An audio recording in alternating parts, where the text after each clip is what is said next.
বাড়ছে ডেঙ্গু আক্রান্তের সংখ্যা। দক্ষিণাঞ্চলের বরগুনার পাশাপাশি হটস্পট হয়ে উঠছে ঝালকাঠি। প্রতিদিনই ডেঙ্গু আক্রান্ত হয়ে হাসপাতালে ভর্তি হচ্ছেন নতুন নতুন রোগী। এ বিষয়ে আরও জানাতে ঝালকাঠি থেকে যুক্ত হচ্ছেন সহকর্মী আল আমিন তালুকদার। যাব তার কাছে। আল আমিন, জানাবেন যে ডেঙ্গু আক্রান্ত আসলে হঠাৎ করেই তো হটস্পট হয়ে উঠছে না, আরও আগে থেকেই আসলে পরিস্থিতির অবনতি হচ্ছে। সবশেষ তথ্য জানাবেন, আর কতজন আসলে ভর্তি হলো হাসপাতালে?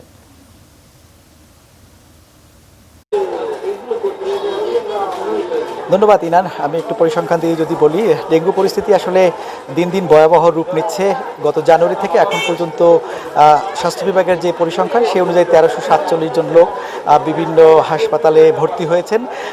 এবং আজকের কথা যদি বলি, গত 24 ঘন্টার যে তথ্য সেই অনুযায়ী আজকে জেলার বিভিন্ন স্বাস্থ্য কমপ্লেক্সে 49 জন রোগী হাসপাতালে ভর্তি রয়েছেন।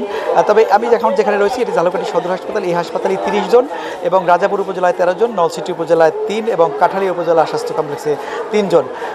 ইনান, আমি যদি একটু বলি, ঝালকাঠিতে কিন্তু যে সমস্ত এলাকা থেকে সবচেয়ে বেশি ডেঙ্গু রোগী আসে সেই ধরনের 9টি এলাকাকে ইতিমধ্যে প্রশাসন ডেঙ্গুর হটস্পট হিসেবে চিহ্নিত করে তারা অভিযান চালাচ্ছে। এর বাইরে থেকেও কিন্তু অন্যান্য এলাকা থেকেও প্রতিদিন রোগী এসে হাসপাতালে ভর্তি হচ্ছেন।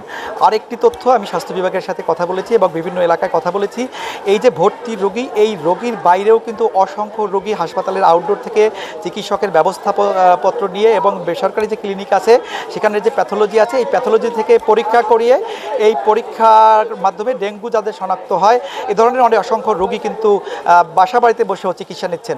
সব মিলিয়ে কিন্তু আসলে ঝালকাঠি যদি বলি প্রায় 3000 ডেঙ্গু রোগী আক্রান্ত হয়েছে। পরিস্থিতি আসলেই খুবই ভয়াবহ। তবে প্রশাসন এবং সংশ্লিষ্টরা বলছেন, প্রশাসন বা স্বাস্থ্য বিভাগের যে তৎপরতা, এর পাশাপাশি কিন্তু সাধারণ যে মানুষ তাদেরকে সচেতন হতে হবে, তাদের আঙিনা পরিষ্কার পরিচ্ছন্ন রাখতে হবে, তাহলে হয়তো বা ডেঙ্গুর প্রকোপ কিছুটা কমবে। আর চিকিৎসকরা বলছেন আসলে বর্ষা যদি কমে যায় তখন একটু ডেঙ্গুর প্রকোপ কিছুটা কমবে। তো ঝালকাঠি থেকে আমার কাছে এই ছিল ডেঙ্গু পরিস্থিতির সবশেষ। ইনান। আলামিন, আপনাকে ধন্যবাদ। ঝালকাঠিতে আসলে যেমন ডেঙ্গুর প্রকোপ বাড়ছে, তেমনি সিলেটে আমরা দেখতে পাচ্ছি হামের প্রকোপ বাড়ছে। সেই খবর জানাতে যুক্ত হচ্ছেন সহকর্মী ইয়াহিমা মারুফ। জানাবেন যে নতুন করে আসলে কতজন মারা গেছেন হামে আক্রান্ত হয়ে, কিংবা উপসর্গ নিয়ে সবশেষ তথ্য জানাবেন।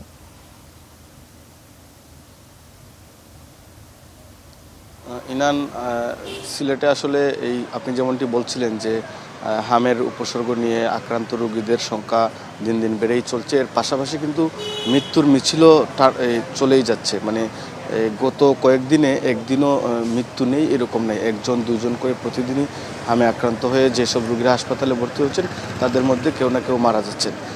এছাড়া সিলেট বিভাগের গত 24 ঘন্টার হিসাব যদি আমি আপনাকে বলি, গত 24 ঘন্টায় যদিও নতুন কোনো রোগী শনাক্ত হননি, কিন্তু হাসপাতালে হামের উপসর্গ নিয়ে ভর্তি হয়েছেন 131 জন রোগী।